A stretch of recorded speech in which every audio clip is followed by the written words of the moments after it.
Hi, I'm Sean Gannon, and this is Minute Math, and today we're learning about the mean value theorem for integrals.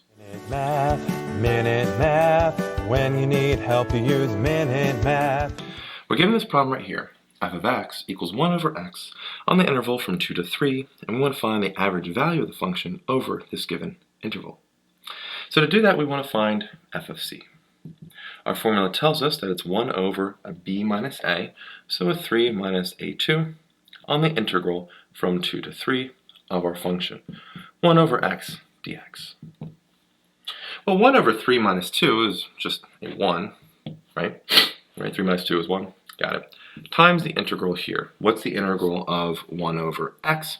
And that's the natural log absolute value of x.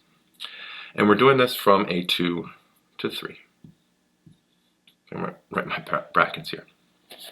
So let's go plug it in. A rule state, we plug in 3 first, so we have the natural log of 3, don't need the absolute value because it's a positive number, minus natural log, plug 2 in for x, right there. And that's actually, you can write it like this, natural log of 3 minus natural log of 2. This is approximately a 0.405 if you want the decimal. But there we have it. Our final answer here for the average value of the function of the interval, pretty simple, natural log of 3 minus natural log of 2.